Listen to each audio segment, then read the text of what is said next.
All right, so we'll record, but we typically won't read all of the materials as we did before. Like I said, it takes 2 hours to get through the 2 units. And then we were aiming to have a short-term goal for making this a regular study session, because when it's 2 months long, people fall off. So we had come up with 7 sessions, and those 7 sessions pretty much gets you through all 14 units. So twice a week, you have to study. So get those 2 chapters in twice a week. That's pretty much 4 hours of study time, and we're going to spend 2 of those 4 hours together. Does anyone have any questions based on that? I know we weren't able to get together and really do orientation and other stuff to answer some of the beginner things, because I'm also in the process of putting together a leadership team for the sexual health and wellness portion of our Zebra group. So if any of you all want to participate, you don't have to, if you think know everything, it's not that kind of setup. We all have a lot of insight. You can be on the team either way, but you're kind of examples within the mist. So let me know if any of you are interested. Okay. How do you find the YouTube class? Ima, can you post in the chat for me? You know how to post the YouTube class? So I'm gonna have my mom, she's also Libra, actually post it in the sexual health and wellness chat so that you all can log in. If anybody wants to get to it on their own, you can scroll back in the messages and find the YouTube link. And it is also found in our Facebook group. You can even probably search YouTube and it'll come up. And we have those 2-hour recordings, and we have about 3 different versions. So when you look at the title of the class, you can go by unit 1 and 2. It's usually 3 and 4. There were a few that might have been broken up, and that meant we had some type of technical difficulties and the class that got broken up, or there wasn't a full recording of the whole 2 hours.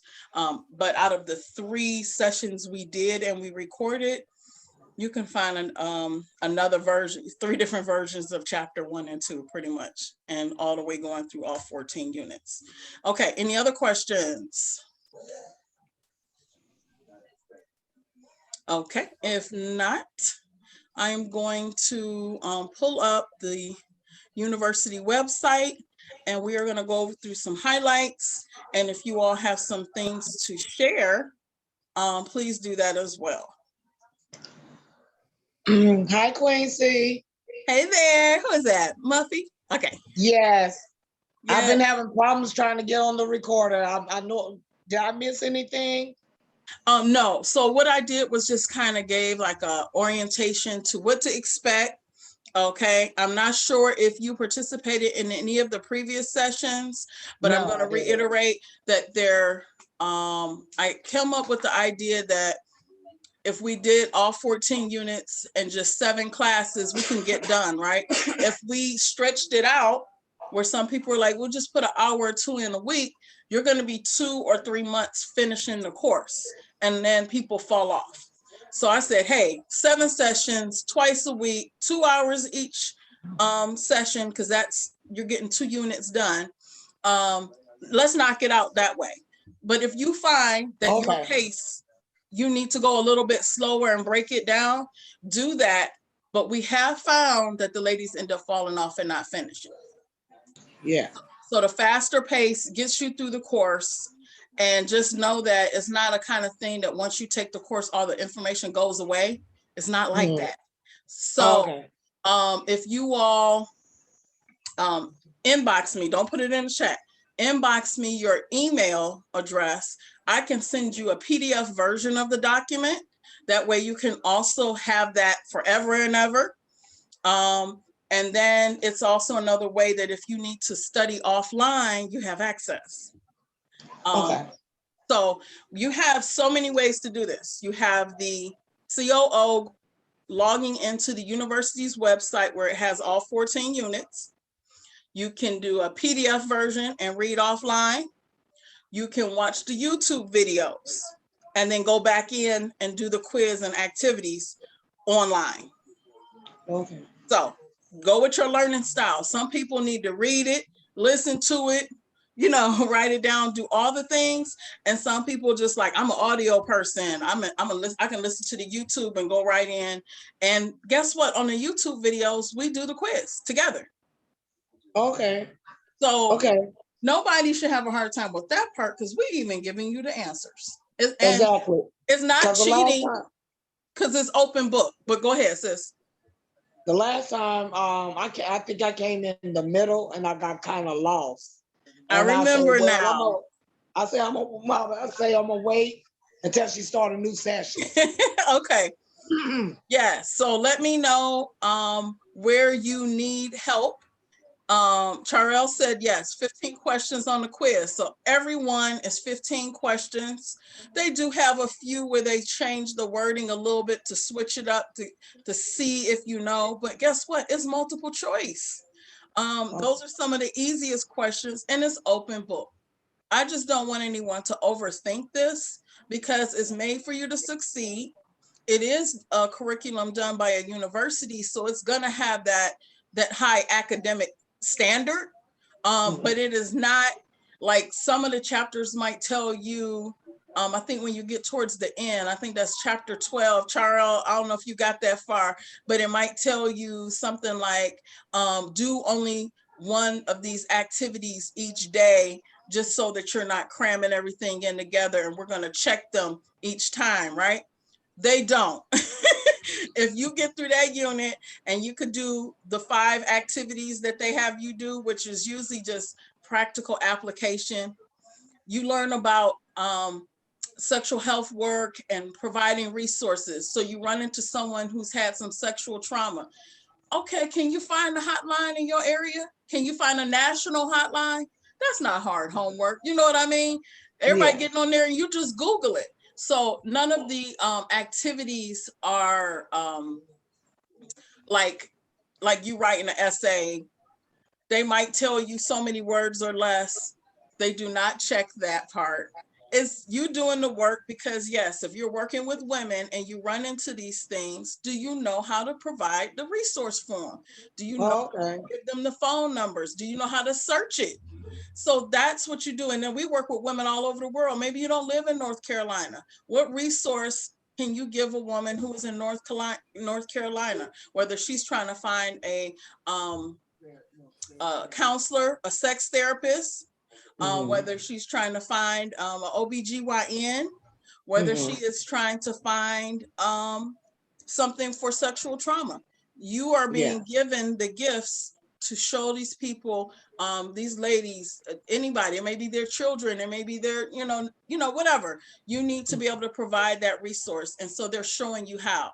And it's pretty much Googling and knowing the national hotlines and the name of some associations that promote sexual health. Okay. Hey, Queen. Hey. Thank you, Queen. Thank you. Keep coming. Keep it coming. Let's go.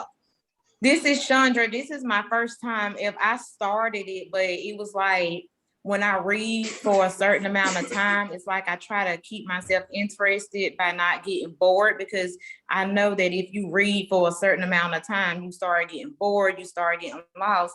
And that's what I find myself doing a lot of times. That is a really good observation of yourself. And I'm going to tell you, I was logged into the course and working on it for 3 months before I came to the realization that I needed to do things differently. This is how I pretty much got to the study session portion. Okay, so I'm like, wait a minute. I'm overthinking this because I'm trying to read and make sure I got the stuff. I'm going back reading stuff because I might have stopped or got interrupted in between the children. Hey, Toya.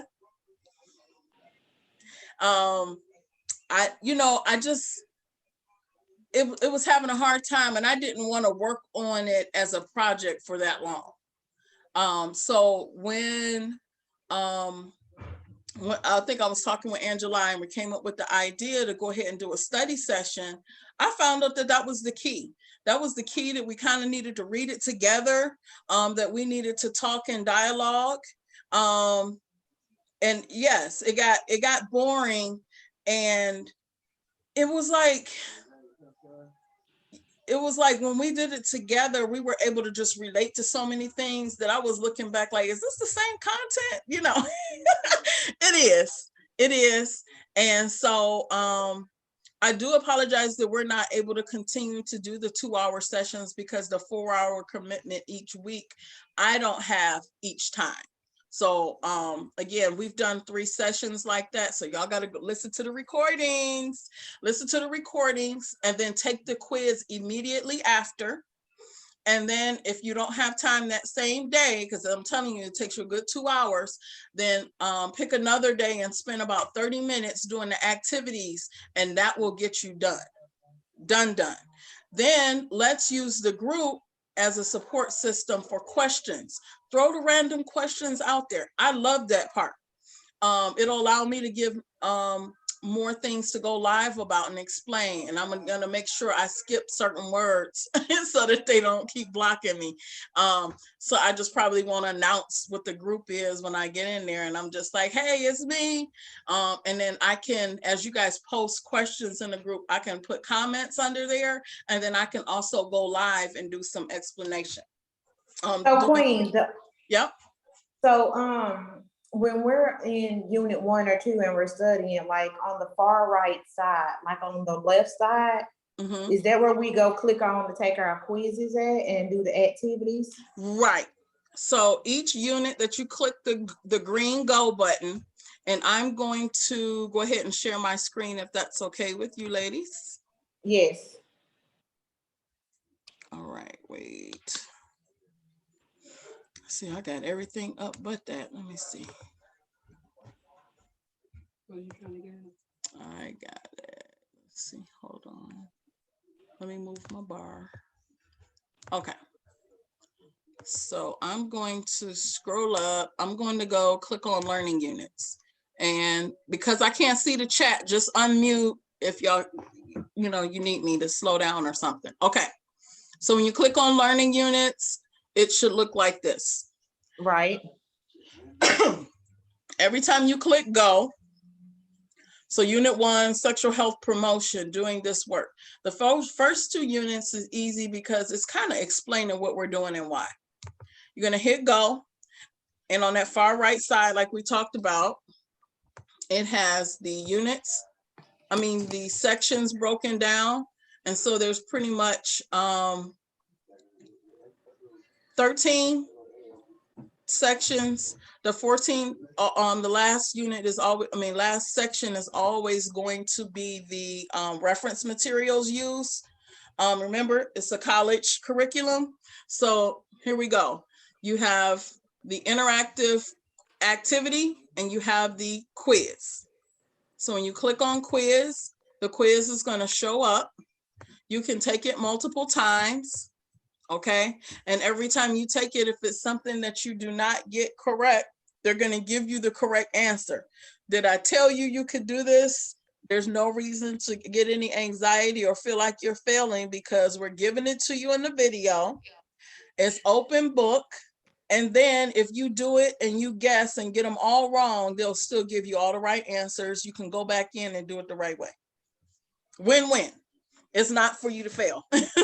But you know what, Queen? I want to be able to, even though I do get it wrong, and even though you can just guess on them and get them and still get them all right, I still want to be able to, even though you may be rushing through it, but what is that like giving you? Because I still want to be able to learn I still want to be able to share what I learned to somebody too, because whether I can guess on them and get them all right, I want to be able to apply it as well, not just guessing.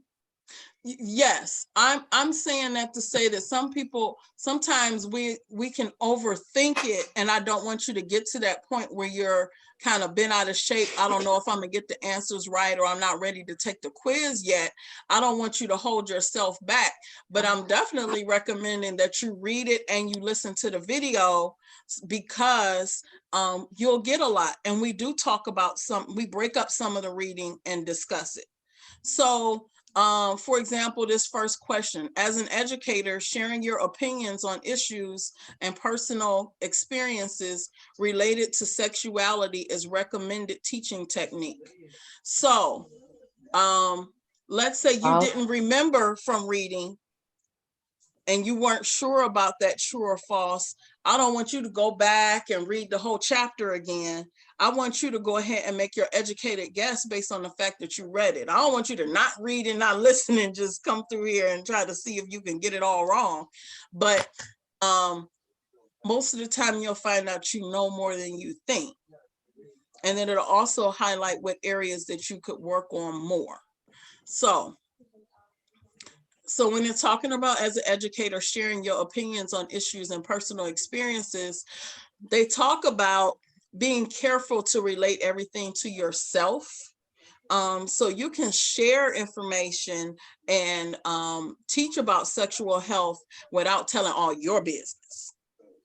Because sometimes you don't want people to imagine what you're doing in the bedroom or what happened in your life, or sometimes in your personal conversations that may be beneficial, but in the teaching mode or in that space, it is not recommended to talk per se. It's like a thin line, trying to keep it professional, and you can always relate it even to others' experience without telling the client's name. It could be your story, but you say, we oftentimes have clients who have this, that, and the other happen, have vaginal dryness, such and such and such and such, opposed to saying, I experienced vaginal dryness, I experienced it for a long time, and this is what my story is. You see what I'm saying? So throughout these chapters, in chapter 1, this is what we're going over or talking about. And then this is how it relates to this question 1. But let me go back to the content. My whole point is, I don't want you all to overthink it and think that you have to take a long time to get through the material, but I don't want you to think also that you're rushing through it. You can get a lot of the content, but you're not going to remember all of this. You're doing anatomy, you're doing relationship types, you're doing sexual orientation, you're learning about communication, you're learning about birthing and sexual health, you're learning all these things. So just like any other book that is that has this level of content, you're not going to read that whole book and remember everything. You're going to be able to be like, oh yeah, I remember when we went over in chapter 6, we went over sexual orientation. I don't remember the names of or the definitions for all the different types of sexual orientation. What does that mean? Now you know where to find the information. You're familiar, you're somewhat familiar. It took me the 3 times to go around to really get that full diversity and orientation where I know them by terms. And sometimes I'm not perfect, but I don't worry about it. What I do is I know how to find the answer. So let's look at promoting sexual health doing this work in Unit 1. Achieving and maintaining the sexual health and well-being requires accurate information, support, skills, and access to resources. So that's just a quick recap of what we talked about. We're doing in-home parties. We may be doing phone calls and talking with our clients. You want to make sure that you have this accurate information and you know where to find the resources, okay? This gives you a lot of reference to where the statistics have come from, and they're finding that most Americans that learn sexual health, that it was not thorough. The American culture within schools, we are not broad with sharing this information. So a lot of us become adults and are either misinformed or completely ignorant to a lot that goes on with our bodies. Then we learn a lot about STDs and pregnancy prevention, and we don't learn enough about our bodies in the sense of how we're different, sexual orientation, and how to have a happy sex life. Even now, you might find that you can go to an OBGYN and you'll talk about everything but that part. That's very common because we're looking, we don't know of that safe space that you have that conversation. And so this is where we as sexual health promoters can say, oh, it's okay to not be ashamed. This is something that should be an open forum, and we should have safe spaces to have the conversations and no one feel ashamed or embarrassed in any kind of way. So lack of sexual health education is particularly concerning, given that the Centers of Disease Control and Prevention has continued to document increases in rates of STIs across the country. So there's also data showing that in other countries where they introduce sexual health to children younger, as even in kindergarten, of course, at its level, it's not the same what you introduce to a kindergarten, what you introduce to a 11th grader. However, that those children were more educated about their bodies. They were able to explain things, know when things are okay and when they're not okay, and that these children had less troubles as they matured through adolescence and adulthood with STDs and sexual orientation and other things like that, because they were introduced to their bodies and how it functioned, and in a way that wasn't embarrassing. It was common. Okay. So hold on. Yeah, but you're not going to feel confident in a lot of this if you don't read or watch the videos. So culture and sexuality. I really like this chapter because sexuality can be recognized at both the individual and the societal level. It says our culture has many mixed messages about sexuality. While formal instruction about sexuality is not available in most classrooms for young people in the United States. Okay. Skip down. Other messages related to sex suggest that sex is related to embarrassment, stigma, or shame. Through your work, you will likely encounter diverse people who have been raised with different ideas, expectations, curiosities, concerns, and anxieties about sex. You will have many opportunities to provide information and education to these individuals, as well as to learn from them about many ways that people experience their sexuality. So we all come from different backgrounds, and it is common that those who have a more religious background, whether it's Catholic, Muslim, Christianity, there are thoughts and ideologies that stop us from being very open, or that stop us from expressing in a sexual way. And sexual does not always just relate to having intercourse as a person, as a body. These are our sexual experiences. So just the word, using certain vocabulary, people are shunned. I know you've noticed that maybe sometimes people feel real bashful or avoid using the names of body parts. For the sake of feeling, again, that shame, that embarrassment, or feeling like it's not appropriate. And here we teach that it is very appropriate. What is wrong with that? What is wrong with using the proper titles for our body parts, etc.?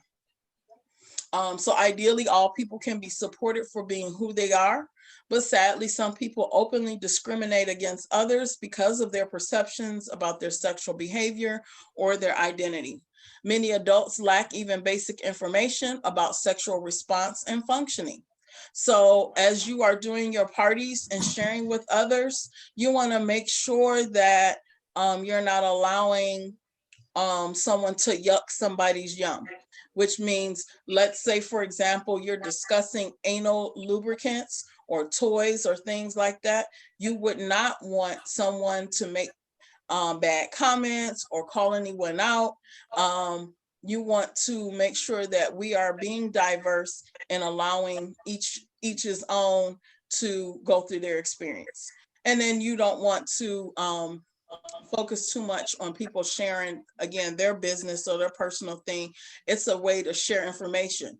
Okay, so you might be talking about anal and sharing some great tips and ways to know when it's safe, when it's not, when it's okay, how to get started, those kind of things. And someone could be completely silent and you not even know that they're a person who's curious about it. And then you guys can talk offline.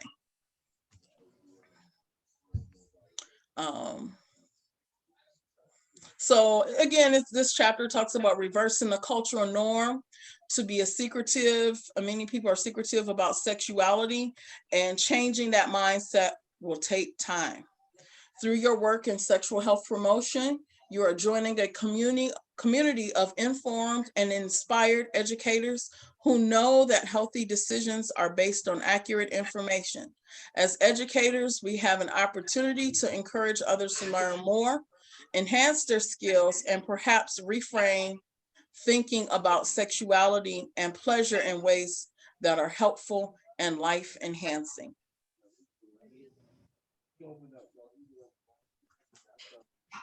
Okay. It's okay to not know everything, but it is great when you tell someone, hey, I don't know the answer to that, but what I can do is get with someone who does and get back with you. Or I can find that information for you. Don't think that taking this course means that you're going to know everything that someone asks you that has to do with the body and sexual health. Okay, hold on.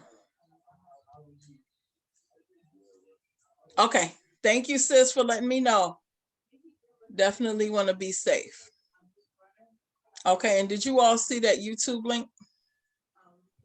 You could post it in the chat too, or did you already? I did. Oh, in the Zoom chat, and then the sexual health and wellness chat too. Because you know how sometimes the ladies are driving. Okay, it's in there too. Okay, thank you. You're welcome. Okay, so language. I did just talk about a little bit about people not being comfortable using the right words. So as many people have had little practice at discussing sexuality with others, and most lack role models for doing this. What was your experience growing up? How did people talk around you? So you may be having to unlearn some bad habits or some other terminology, right? And so you're teaching yourself the more appropriate way to have a conversation. So even certain topics can feel like they're off limits. So it can feel wrong to say something or some words in a group, and it may be necessary to practice some words in front of a mirror just to assure your ability to speak about them. So when we're talking about sexual practices and sexual enhancement products, like our toys, in ways that do not convey any personal biases. So again, I always use the term anal because that's one of those controversial topics. You get the people to be like, oh no, I ain't doing none of that. And you got others that are be like, oh, I love it, it's great. And they want to share their story. Well, there's a lot of subjects like that where, you know, you have people that have their biases. And so when you say certain terminology, everybody's eyes can get big and, you know, and they not be really open. So you'll have to learn how to be that facilitator to have that conversation and be just really comfortable. Like you see the zebras, we're on there, we got our little code and we like one vagina at a time. Where do you do that at? You know, so that helps create that comfort level, okay? As sexuality educators, we try to avoid judging consensual sex behaviors as being perverted, weird, wrong, or gross. Rather, we try to remain open, curious, and non-judgmental as people talk about and explore their own sexualities. So in this section, they give you some examples of terminology, like people call boobies and tits, and then got the medical terminology that they're breasts, okay? So there's a long list of variations of slang for body parts and behaviors. And what's important is that we have a mutual understanding. Don't let language issues keep us from talking with one another. So in a work environment, we encourage you to use the medically accurate terminology, just generally, right? And when necessary, use more commonly used words to help others. So if you're doing a party, it's okay to be like, okay, for those who like to do blowjobs, you know, it's okay when we're laughing and we're showing that we're relatable to our guests, right? So, but when teaching and when doing your presentations, I'm going to use this example they have here. It says, for example, if someone asks you a question about blowjobs, you might answer the question by talking about fellatio or oral sex performed on a penis, so that those around you become exposed to the variety of terms used in a real inclusive way.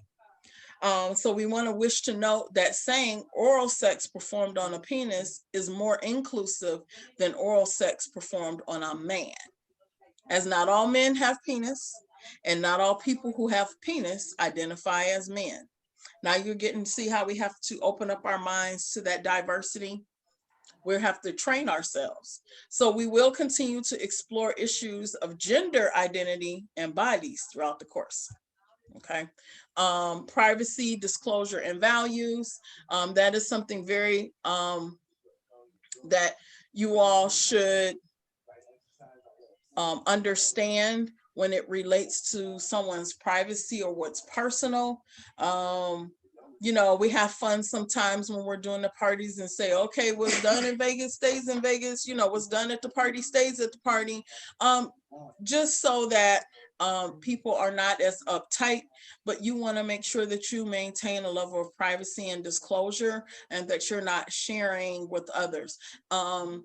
You'll even notice that when we do the shopping room, we do breakout sessions, whether it's in person or virtual.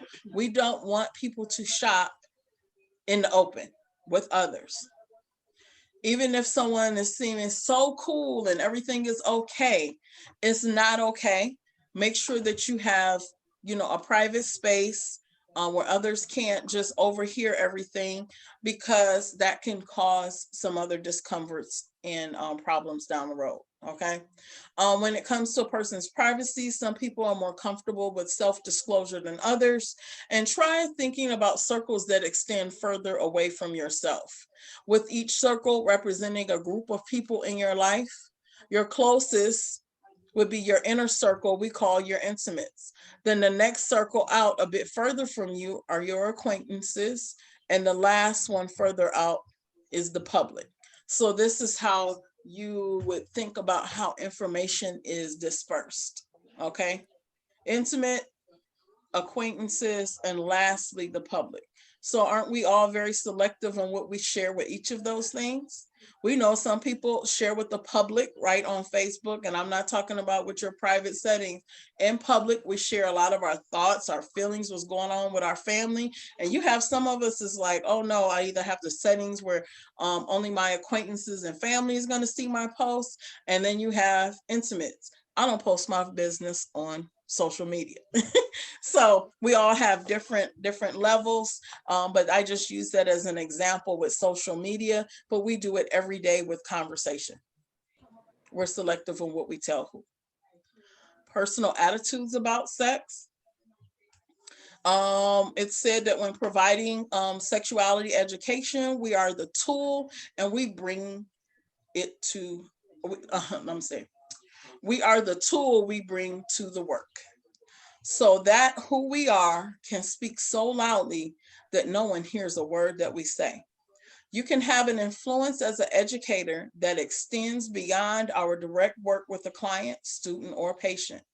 As the leader or facilitator of a group, we are granted a special privilege and some temporary power of sorts.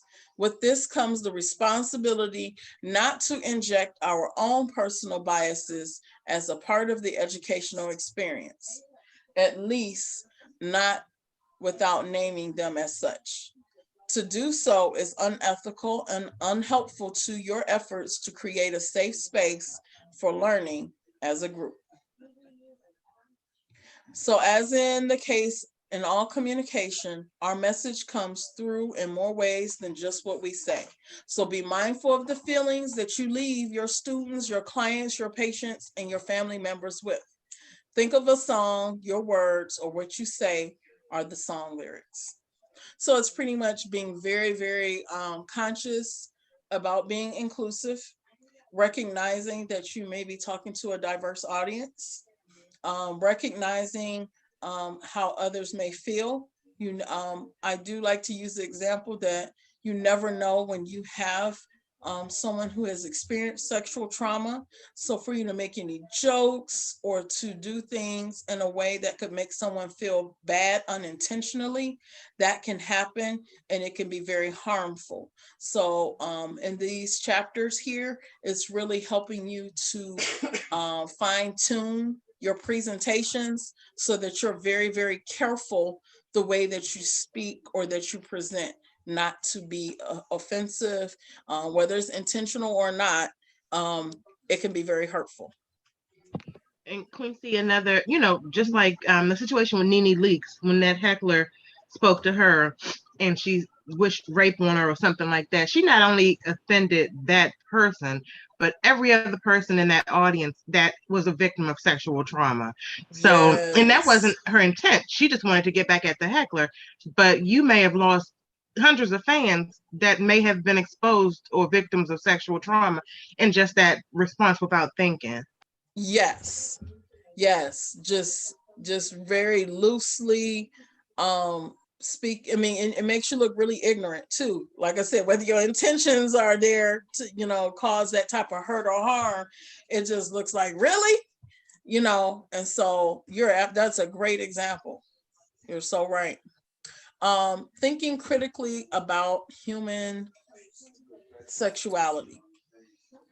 I love the keys in this one. It's some basic bottom line keys that you want to keep with sharing good sexual health, because remember that first chapter told you that you got to be your resources need to be accurate. Okay, and so how do you keep it accurate when we're not perfect and we don't know everything, right? So it's often difficult to separate truth from fiction due to how much we are inundated with information about sex and sexuality through many forms. Mass media, you got the internet, newspapers, magazines, TV shows, and movies all cover many aspects of sexuality. Now, some of that information is accurate, but as an educator, it is important to be critical about the information received through these forums so that you're better able to serve the needs of people you work with, okay? Critical thinking can be used to adequately evaluate information. So what is critical thinking? It has several features. One aspect is skepticism. Don't believe everything you hear. Okay. By being skeptical of things that are presented in print or verbally. Another aspect of critical thinking, so things that are printed or verbal, right? So I try really hard that any resources that I share in my VIP group or even in our sexual health group, that it's coming from a reputable source and it is accurate to the best of my knowledge, right? Because there is nothing like sharing something that's misinformation. Okay. People really lose a lot of value in you. So be careful with that. Be skeptical and question it, cross-reference it. That's a good thing. Okay. Another aspect of critical thinking is thoughtful analysis and probing of claims and arguments. It's like taking that skepticism to another level. Can that information be verified? Okay. Being critical requires a willingness to challenge the common knowledge that many of us take for granted.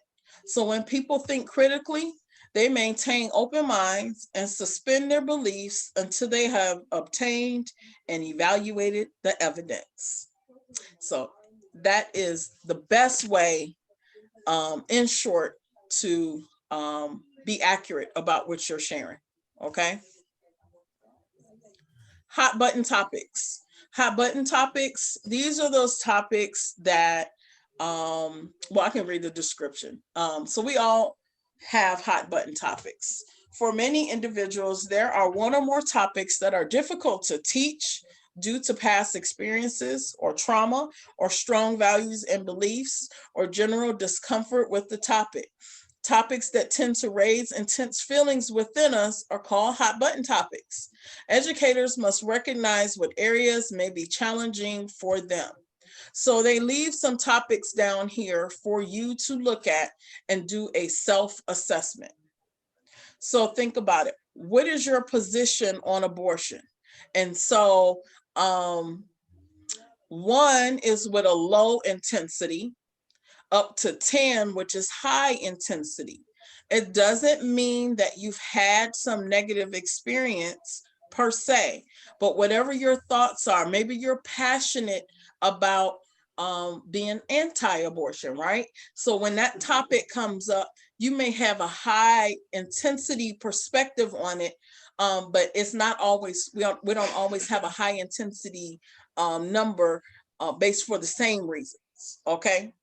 So rate yourselves, and this is one of the interactive activities that you have to do for this unit.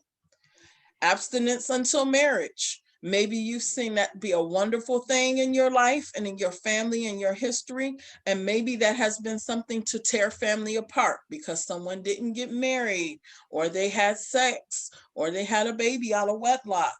Maybe that tore a family apart. So maybe your intensity is low, a 1, and maybe it's close to the 10. Okay, birth control and contraception. Again, we all have different cultural backgrounds. And so when you go through each of these topics, we all have a different number that we can pull up. And so when we're teaching or we're talking about them, when we're doing parties or we're having sessions and having conversations, because we're selling products and these things are going to come up. What is your position on pornography? What is your intensity level? Okay. Just looking at this list, if just a few of you would just chime in and give, for example, it could be perspective that you've seen how others respond to, or maybe you could give what your number is and why. I just need a few examples. LGBTQ and communities. For me, I'm at a 5 because it seems like they're always adding to the description of it or altering the description of it. And my personal belief is people are people. Who you take to bed with you is really not my business, as long as I'm not invited and, unwillingly. And it's not my intent to offend. And because of the expansion of it, I don't always feel equipped with the language. So it can be a little bit of a hot button topic for me because I don't want to offend. I really don't care who you're sleeping with, but I want to make sure I'm respecting people's boundaries and their space and how they want to identify. Right. Because I wouldn't want to call someone a queer and they just simply want to be identified as a homosexual. Right. Because that can be offensive. And, then my credibility and accountability, would be in question. Like, she's offending this community. She doesn't really want us to buy her products because she doesn't even take time to realize who we are. Right.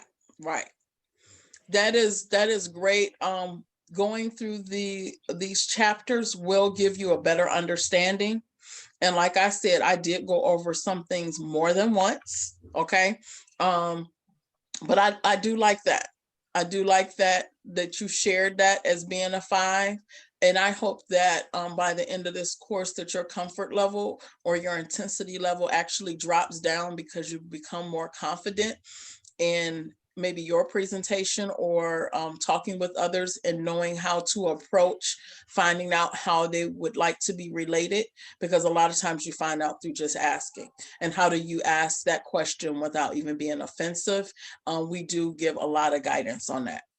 And I get what you're saying about adding, and you have an opinion, and that may be even something that you get more perspective on when you're talking to clients, because we learn a lot from them as well. Right. And that's, pretty much what I've been doing. I mean, of course, I, refer to your partner as I'm just, demoing a product. But as some parties get intimate, some groups get intimate, and they may refer to each other a particular way. They may not wish, for others that aren't in that circle to be. So yeah, that's when it can become, a bit of a challenge. And it's just like, I mean, my son is gay, but what he says to his friends, I wouldn't feel comfortable saying.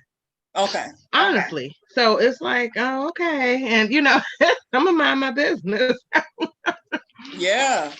Because I mean, it really ain't my business. I just want you to buy my product and help you as much as I can with whatever it is along the way. I mean, but I see them interacting, and it's completely different than how I would address them, or even him.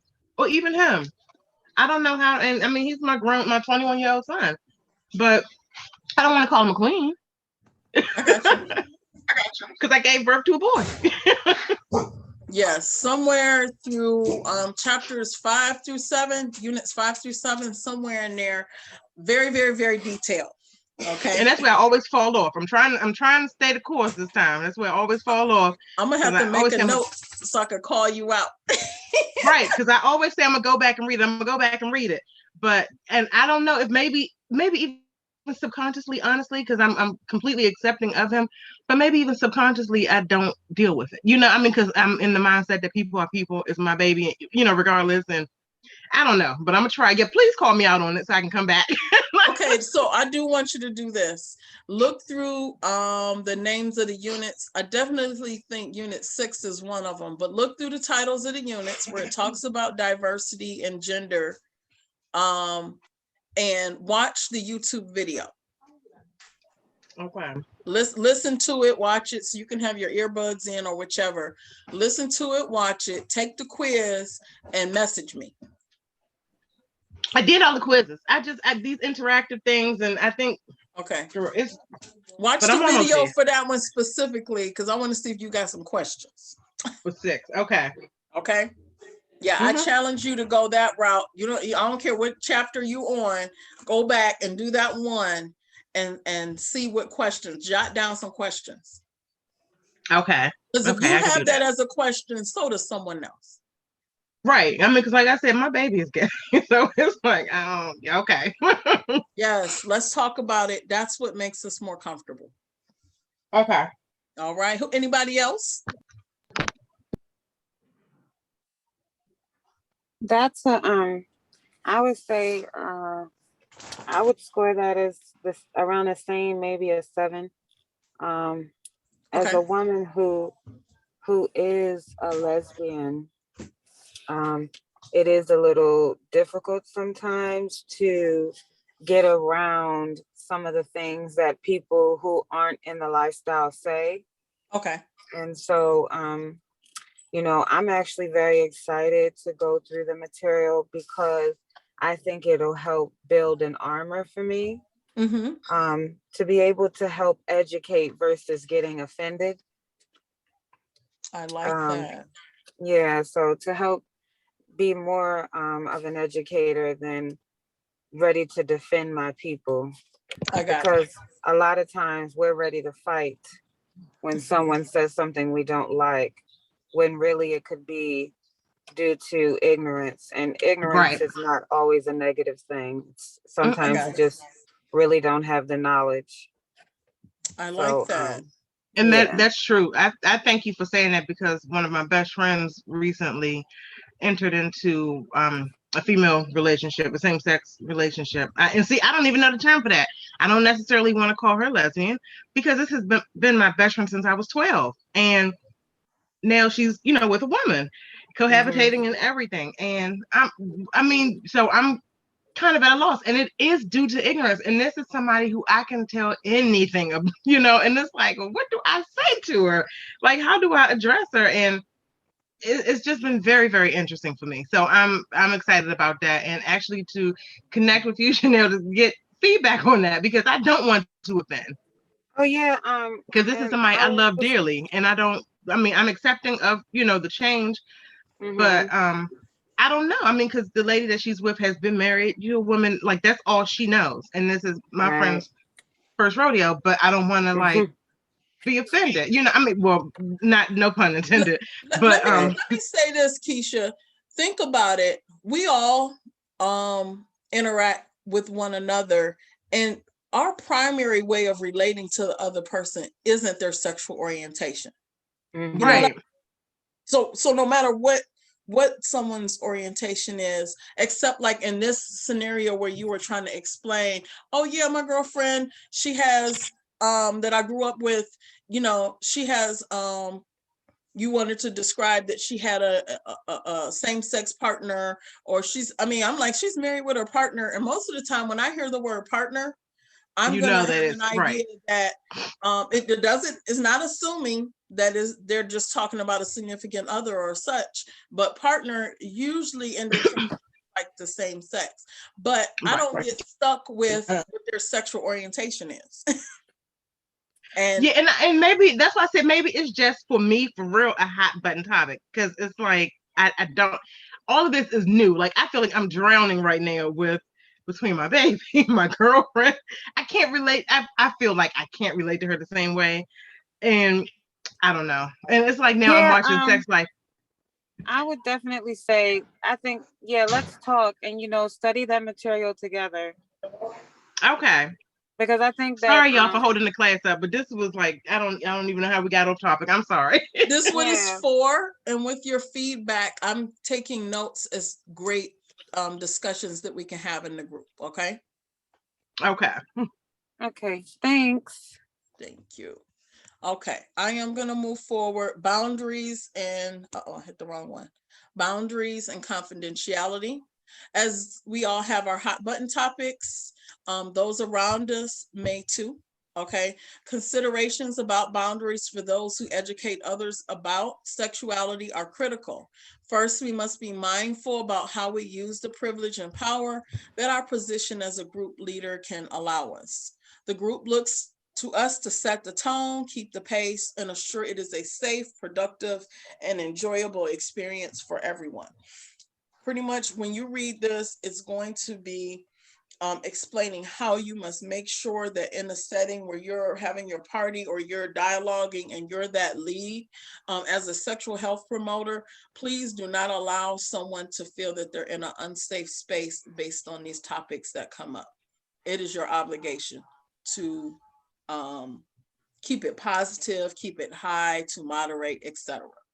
Okay, so we want our intention or our plan to go off as being very inclusive, loving, and respectful to one another. And so even in ignorance or things like that, find a way to manage the group to keep it, I say like keep it high. Keep it really, you don't want anyone to walk away with a very bad feeling. Okay. And that's something that we all may have to adjust and learn depending on what our hot button topics are. Knowing your limits. I did mention that you're not expected to know or to know everything. And so be proud to say when you are not sure about an answer and help find it. Because that's what you're being challenged with at this point. Anything you don't know about, find out about it, because you're a sexual health promoter. We want to do it the right way, right, ladies? All right. Some thoughts about behavior change, because educators may often find themselves providing others with specific suggestions on how they might change their behavior or try something new. It is important to consider several key issues related to behavior change. Just as teaching, it is not simple as telling. So behavior change typically is not as simple as someone knowing that they should make a change. So even having a skill to create that change doesn't necessarily make it happen. So oftentimes gaining accurate information or new perspectives about sexuality can encourage people to increase health promoting behaviors in their lives and reduce behaviors that might pose more risks. This can take time and a sense of readiness, which may not happen overnight. So, this is also dealing with those hot button topics. So now when you know better, are you encouraged to do better, or are you sticking with your same old habits? If you found that you were using a language that was not inviting to someone else, can you move to the point where you're like, I'm not going to use that word. I'm not going to, say, hey, could you please stop? Thank you. So those are things that we have to recognize, that sometimes we can help provide the information for people to do better, but it is up to them to make that change. And sometimes it doesn't happen. I've seen that with even some of the elders. You can say, hey, well, I don't want you to relate to our daughter that way just because she identifies as lesbian. That term or that's something that you're using is offensive to her. And you might have that auntie or that grandma be like, yeah, and say what they want to say. So again, sometimes it is not about, not knowing. Sometimes it's not wanting to make that move to change. Go ahead. Yeah, Queen. My niece had that problem because she have 2 daughters that are that way, and she kind of pushed them away, and she tried to seek help within the family, with my mom when my mom was living and all that. Mm-hmm. So, but what I told her, you don't push your child away. You have to learn how to communicate with your child, even though you don't accept who she is and what she still is your child. At the end of the day, you cannot change that. So instead of you pushing her away, get involved in her life, see what's going on with her. She changed her name. She can't change her name because her name is Shanta. If she want to change her name, that's her. You cannot go against her because that's something that she wants to do. Yeah, it's not favorable because you both lose. You lose and that other person loses, even if they decide to move forward. But it breaks up families, and that happens very, very often. And it almost destroyed her family because she separated herself from her mom for like 5 years, and she didn't have no contact with her. She stopped speaking to her mom. What brought her back is when her grandmother died, because my sister accepted her for who she was. And when my sister passed away, that's just brought her back, and they start communicating much better. The relationship got a little bit stronger after my sister passed. Okay. But she accepted the other child, and she's the same way, but she accepted her, but she didn't accept her oldest. So I felt like it was like a double step. Okay. I got it. Wow.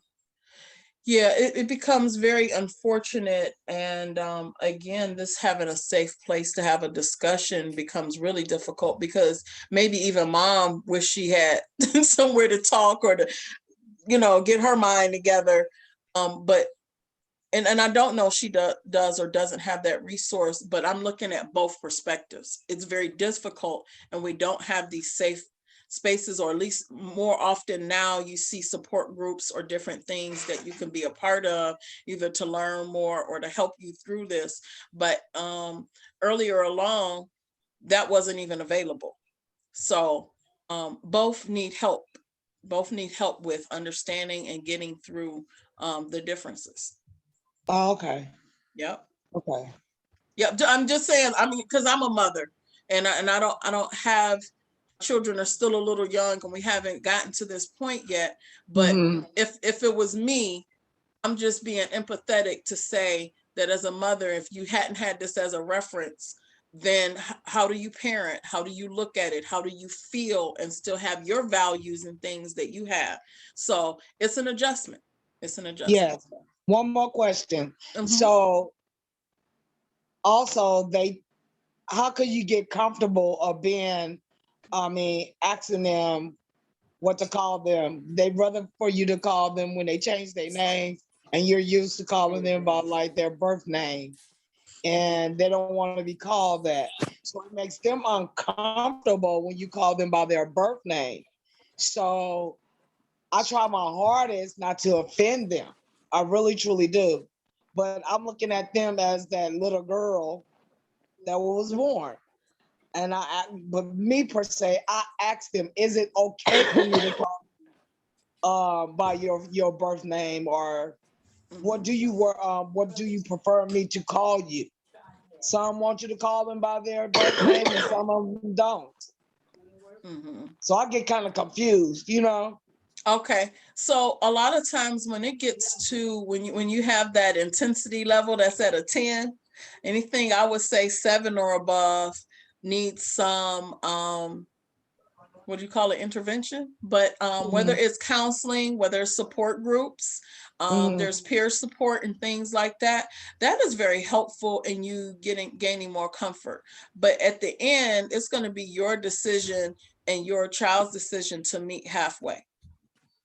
Well, they're my nieces. Your nieces, but there's a comfort level. If they've expressed that they're not comfortable with that and they don't like it, just know that every time you do different, that's offensive to them, just like you like. But I feel awkward doing it. Hold on, y'all. Okay, but I do ask them, you know, am I offending them? I pull them to the side and I ask them, am I offending you? Are you uncomfortable with me calling you by your birth name or your name that you changed it to? Because I find my younger niece, she'll say, Auntie, don't call me 66 today, call me this. I say, okay, I will respect that, you know. I'm not gonna go against the grain and argue with you and try to tell you about yourself and downgrade you. I'll go along with what you want me to call you. Yes. So that's a great way to go. And we could talk a little more about it offline. Hold on. Okay. All right. But thank you for sharing that. Okay. Okay. Under self-disclosure, using an educational setting to tell people about your own sexual desires or behaviors or relationships or opinion can be unprofessional and distracting. Please read this. This is really key. It's a little redundant from what we went over in the first chapter. We talked about that, what's appropriate and how to have this dialogue. So it's very short, but read it. Read it, because telling about your own experience can paint some images in someone's mind, and that might not be how you want them to really look at you. It might distract them from learning what they were supposed to learn from you, okay? Adult learners, this is telling you how adults learn versus children. Well, it's not going versus children, but adult learners and their better ways of learning. So learning materials, that they're varied, that you don't just have one way of teaching. So written materials, hands-on activities, emotional connections, illustrations. We use a lot of these things in our parties or in our discussions. I actually have a visual I'm going to show you really quick while we go through these points. So we have, so I use visuals in my groups, or if I'm doing a session with some young adults with their parents. I don't do any alone because I'm adult trained, not adolescents trained. However, I have a vulva puppet. I'm able to explain about where the clitoris is. I'm able to explain where the G-spot is. These visuals have helped so many women because we don't get to really look at vaginas too often other than our own. And some of us don't look in the mirror at our own. We don't even know what it look like. So visuals are very helpful, okay? They anticipate that they will use what they learn somehow. There's nothing like being in a setting where you're in a class or you're learning something, you feel like, how am I going to use this information? If what we went over today, you don't see how you can use it through talking to women or through doing parties, you might not value what we just went over the past hour, right? Threats and the need to protect one's own self-image are minimized. If people find this to be a safe space and they're comfortable, they're not defensive and worried about what's going on and how it's going to make them feel, they're going to learn better. Okay. Participation opportunities draw on the existing women within the group. So you know how we just discussed today some of the experiences you ladies are having with family members and their sexual orientation and how family is relating to one another. That's wisdom within the group, or someone else who identifies as a lesbian can say, hey, yeah, when you use that term or you talk like that or you act like that, that's very offensive. That kind of wisdom within the group is really helpful. It's great insight. You know, it's you know, a good learning moment. The experience can be as self-directed as possible. Sessions are well planned, organized, and prepared for. Nobody wants to be a part of a learning process and it seems like you're all over the place. You don't know what you're talking about, and we don't know what's coming. Okay. In fact, ladies, I apologize. I'm gonna do a little better. I thought we was gonna be able to do the Facebook group, but I felt like that. I didn't want you all having a lot of questions and wondering how the session was gonna go. All the other sessions were so much smoother, and I felt like this one, everybody's like, I don't know what's happening. So I felt a little anxiety because I know that as adult learners, that helps when people know what to expect. It's planned, it's prepared for, and is well organized. So that's my intention. When it comes to responding to questions, everyone's learning can be maximized through answering students' questions as broad as possible. Answering questions provides a rich opportunity to generate interesting discussion in a group. You always want to be positive and approachable, and you reward a question by smiling and saying, oh, great, I'm so glad you asked, or great question. So you want to try to model setting limits in your responses. For example, if someone asks you what your favorite sex position is, even though you already established a boundary that no one will ask each other personal sex questions, you might say, many people are curious about each other's sexual lives. But at this party, we aren't asking each other direct questions about each other's sex lives. But with that said, I can tell you that some of the most common intercourse positions worldwide are missionary, partner on top, and rear entry. But there's so many ways to have sex, including oral sex, toy play, and massage. How was that response? Do you see how it really smoothed all of that over? Because you can get offended, like, why are you asking me about my sex life? And you just said we're not doing it like that. Or you're asking someone else what their stuff is. So as a facilitator, a sexual health promoter, a teacher, you're gonna curve how you respond so that again, things come out a certain kind of way. Okay. We also recommend using correct terms. Remember, we just went over the chapter on language. So using terms such as vulva, penis, vagina, intercourse, oral sex, vibrator, etc. Okay. So those are great ways. And so here there's tips for responding to questions, just different ways that you would rephrase how you respond. Okay. So again, there's the references. It gives you a lot of different books and where they received, where they got data from researchers. Then you have the interactive activity. We're talking about hot button topics. This isn't hard at all. So it's 2 activities. You want to, on this one, fill in your intensity level and put in reflections or comments. I think this is a great activity for you to go through. Sometimes you might not even have thought about what your what's a hot button topic for you and what your intensity level is. So I think this is a great self-evaluation. And then you want to make sure you click save my answer and then click next to get to the second part. The next part is talking about the vulva and vagina and using terminology, etc.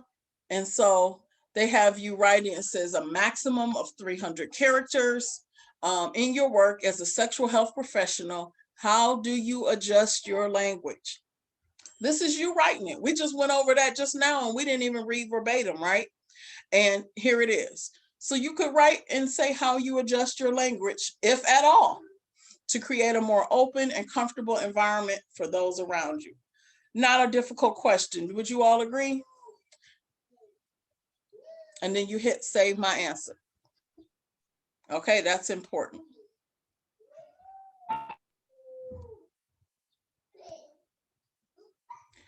Learning units, a holistic model of sexual health. Man, as much as I try to get through some of this stuff and do little snippets, I love that we read everything from front to back in the videos. So please do that.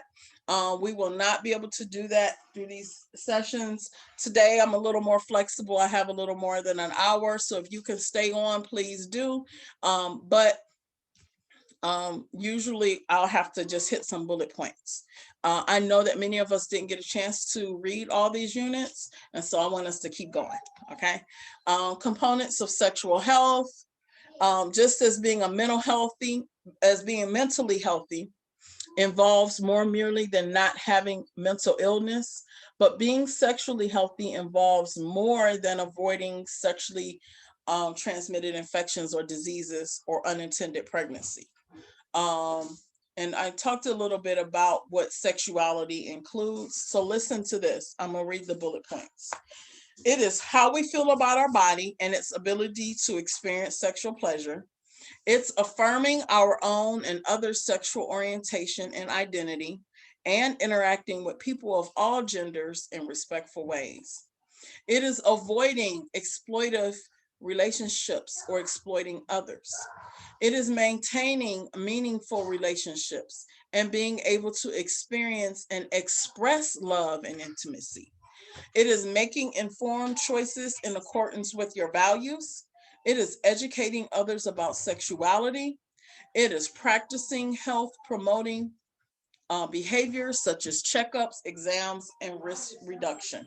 So a lot of times when you have some type of sex talks or classes or doctor's appointments, these things are left out. These things are left out, and where do you find out about them? Right? Okay, so I thought that was very great. Then we have circles of sexuality. This is a very complex subject, and this diagram helps to break down what we call the circles of sexuality. Okay, so the model uses 5 overlapping circles that each contain topics and issues that may be experienced by individuals throughout life as being sexual. And so the model contends that we're all sexual beings, okay? And that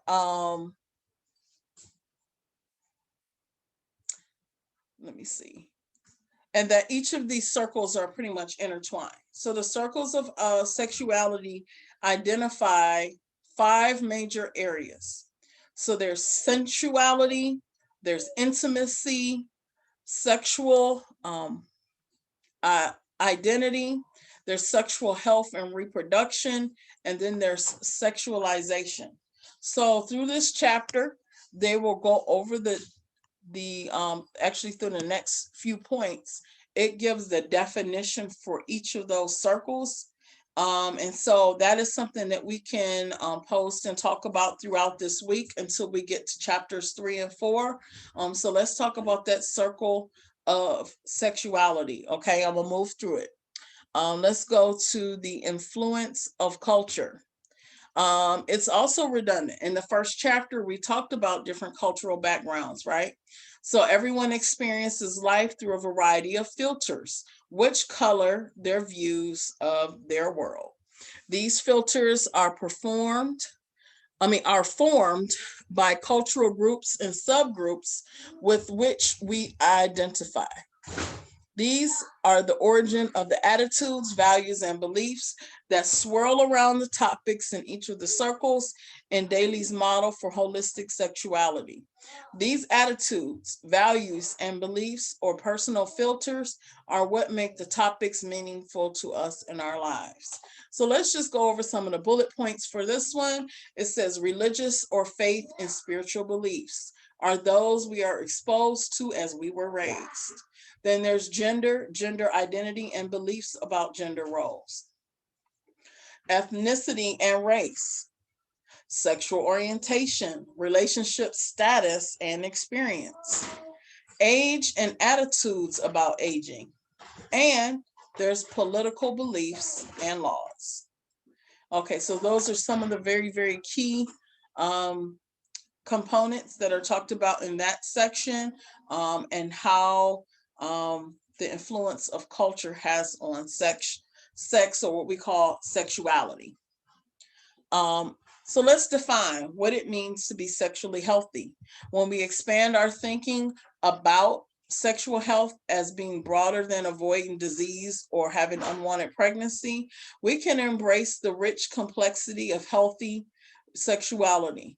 This broad view of sexuality includes our feelings about our bodies, being a woman or man, and enjoying sexuality and sexual pleasure. Responsibility and risk are important parts of sexual health, which can be balanced with the many joys of healthy sexual expression. So go through there, get a good understanding and definition. Okay, ladies? Sexual rights. It's very important that you also know the rules and regulations for the state that you live in or operate in. Hand in hand with developing a set of expectations for sexual health is the need to talk about sexual rights and responsibilities. All are interwoven in the complexity of human sexuality. It is important that each person respect the rights of others, and you as an educator are particularly responsible for respecting the rights of others. So you again have a reference guide for this unit, okay? And some of the book references in here are amazing. So don't sleep on that. Then there's the interactive activity where you're going to go out and do some work on that circle of sexuality. And it wants to know here through you writing what aspects of each circle in the model are most important to you now. So I wrote, for example, sensuality, which was one of the categories, is very important for someone to enjoy his or her body psychologically and physiologically. So affirming our own sexual orientation and having the ability to interact with different genders. That is maintaining meaningful relationships and being able to express love and intimacy. Avoiding exploitative scenarios that encourage sexualization. That is practicing good health promoting behaviors such as checkups and exams. So I just kind of rephrased a lot of, or maybe, put what you want, but explaining those different bullet points, okay? Then of course, there's the quiz. Okay, just let's look at question 1. Being sexually healthy only means avoiding disease, infection, and unintended pregnancy. What's the answer, y'all? Whether you read the chapter, watched the video, what's the answer?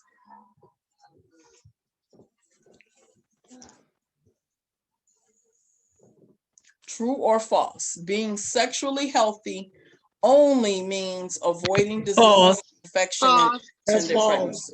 It's false. So do you see how you know more than you think you know? A little bit. And I'm going to just go over why it's false. Because being sexually healthy, we went over some bullet points of all those things that it encompasses. And it was things like being able to love and experience intimacy. That is not taught in being sexually healthy, but it is a part of it. So we're not just avoiding disease and infection or unintended pregnancy. It's because they put the word only there. Being sexually healthy doesn't only cover disease, infection, and unintended pregnancy. It covers so much more than that. So that's why that one is false.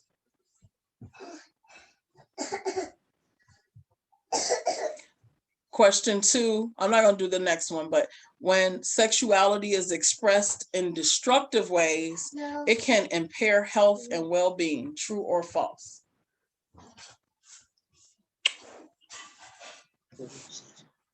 True. True. Absolutely true. Okay. So these 15 questions can be answered open book, or you can get everything from watching the YouTube video and us doing the quiz together. I'd like to conclude the screen sharing part and find out if you are, if you have any questions. Is everyone on board with the time? I know everyone can't make weekends, just like everyone cannot make weekdays.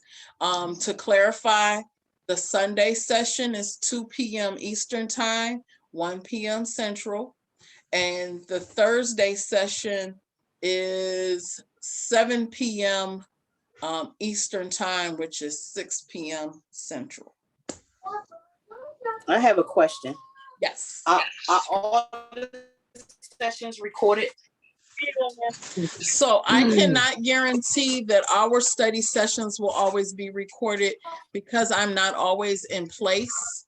But if you need information on units, I'm having you all depend on the previous 3 recordings that we have on the YouTube page.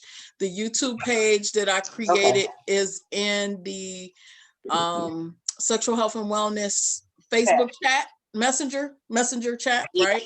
I seen that. It is also in I'm going to be watching the videos. Our Facebook group. I posted the YouTube link. So if you missed a session, it's best to go back and watch the YouTube video and catch up so that you can get your quiz and your activities completed. And feel free, I really encouraging you all to post. Go ahead. What about Pacific time? That's 3 hours back. So that's on Sundays, 11 a.m. on Sundays.